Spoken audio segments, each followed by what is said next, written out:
दुशासन का नाम लेते ही महाभारत का वो भीषण प्रसंग आंखों के सामने आ जाता है जब द्रौपदी का चीरहरण हुआ था। लेकिन उसके जीवन की कहानी सिर्फ उसी एक घटना तक सीमित नहीं है। दरअसल दुशासन कुरुवंश का राजकुमार था। धृतराष्ट्र और गांधारी का बेटा। धृतराष्ट्र के 100 पुत्र थे और दुशासन उनमें दूसरा नंबर का बेटा था। बड़ा भाई दुर्योधन था और दोनों में बचपन से ही गहरी मित्रता और साझेदारी थी। वास्तव में दुर्योधन जो भी सोचता, दुशासन उसे कार्य रूप देने में हमेशा साथ खड़ा हो जाता। यही कारण था कि महाभारत के अधिकांश षड्यंत्रों में दुशासन का नाम दुर्योधन के बाद सबसे पहले लिया जाता है। जब धृतराष्ट्र और गांधारी के गर्भ से 100 पुत्रों का जन्म हुआ तो वो समय ही अद्भुत था। इन बच्चों को कौरव कहा गया। पांडु जो धृतराष्ट्र के छोटे भाई थे, उनके 5 पुत्र हुए, युधिष्ठिर, भीम, अर्जुन, नकुल और सहदेव। यही पांडव कहलाए। धीरे धीरे राजमहल में पांडवों और कौरवों के बीच प्रतिस्पर्धा बढ़ने लगी। दुर्योधन को शुरू से ही ईर्ष्या थी कि पांडव सबकी नजर में श्रेष्ठ माने जाते हैं। विशेषकर भीम की शक्ति और अर्जुन का पराक्रम दुर्योधन को चुभता था। दुशासन ने हमेशा दुर्योधन की इस ईर्ष्या में साथ दिया। बचपन के दिनों में ही कई बार ऐसा हुआ कि कौरवों ने पांडवों के साथ कपट और षड्यंत्र किए। याद कीजिए वो घटना जब दुर्योधन ने विष से भरा हुआ लड्डू भीम को खिलाया और फिर उसे गंगा में डुबो दिया।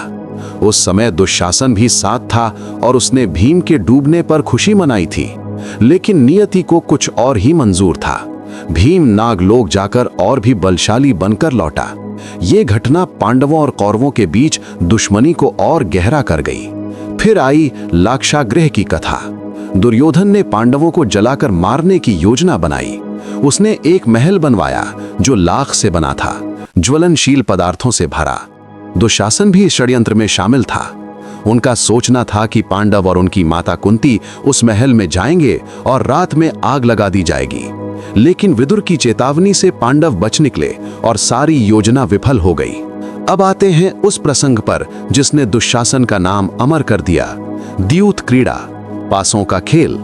दुर्योधन और शकुनी की योजना से युधिष्ठिर को जुए में बुलाया गया। युधिष्ठिर धर्मात्मा थे, लेकिन उन पर बुरी तरह जुए का मोह छा गया। वो अपना सब कुछ हारते गए, राज्य, धन, भाई, स्वयं को और अंत में अपनी पत्नी द्रौपदी तक को। जब द्रौपदी को दासी घोषित कर दिया गया, तब दुर्योधन ने आदेश दिया कि उसे सभा में लाया जाए। ये काम दुशासन को सौंपा गया। यहीं से दुशासन की पहचान एक दुष्ट और क्रूर राजकुमार के रूप में अमर हो गई। उसने द्रौपदी को महल से घसीटकर सभा में लाया। वो रोती चिल्लाती रही, लेकिन दुशासन पर कोई असर नहीं हुआ। उसने अपनी पूरी ताकत से द्रौपदी का हाथ पकड़कर उसे पुरुषों की सभा में फेंक दिया। फिर दुर्योधन ने उसे अपमानित करने का आदेश दिया और दुशासन ने द्रौपदी का वस्त्र हरण करना शुरू किया। ये दृश्य इतना भीषण था कि सभा में बैठे बुजुर्ग भी स्तब्ध रह गए। द्रौपदी ने श्री कृष्ण को पुकारा और चमत्कार हुआ। उसका चीर अनंत हो गया।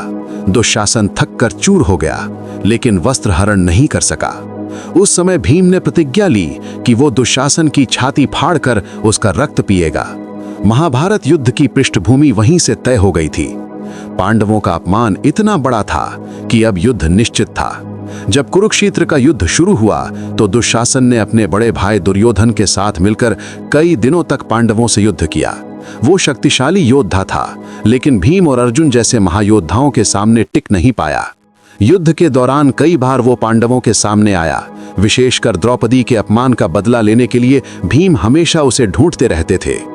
महाभारत युद्ध के 17वें दिन भीम और दुशासन आमने सामने आए। ये द्वंद्व भीषण था। दुशासन ने पूरी ताकत से भीम का सामना किया, लेकिन भीम ने उसे परास्त कर दिया। फिर भीम ने अपनी प्रतिज्ञा पूरी की। उसने दुशासन की छाती फाड़ दी और उसका रक्त पी लिया। ये दृश्य युद्ध भूमि को हिला देने वाला था। कौरवों की सेना हतप्रभ रह गई। इस प्रकार दुशासन का अंत हुआ। दुशासन की मृत्यु सिर्फ एक योद्धा की मृत्यु नहीं थी, बल्कि अन्याय और अधर्म के प्रतीक का अंत था। वो अपने जीवन भर दुर्योधन का अंधा अनुयायी बना रहा। उसने कभी अपनी स्वतंत्र बुद्धि से निर्णय नहीं लिया। शायद यही उसकी सबसे बड़ी कमजोरी थी। अगर दुशासन ने द्रौपदी के अपमान के समय साहस दिखाकर अपने भाई को रोका होता तो महाभारत का युद्ध ही टल सकता था, लेकिन उसने उल्टा दुर्योधन की दुष्ट योजना को अंजाम दिया और इतिहास में कलंकित हो गया। आज जब हम दुशासन का नाम लेते हैं तो उसके साथ क्रूरता, अधर्म और स्त्री का अपमान जुड़ जाता है। वो कौरवों में दूसरा सबसे शक्तिशाली था, लेकिन उसकी शक्ति धर्म के बजाय अधर्म के पक्ष में लगी। उसका जीवन हमें यही सिखाता है कि अंधभक्ति और गलत का साथ देना अंततः विनाश की ओर ही ले जाता है। इस पूरी कथा को कहते हुए मैं महसूस करता हूं कि दुशासन केवल एक व्यक्ति नहीं था, बल्कि वो उस मानसिकता का प्रतीक था जिसमें शक्ति का इस्तेमाल अन्याय के लिए किया जाता है।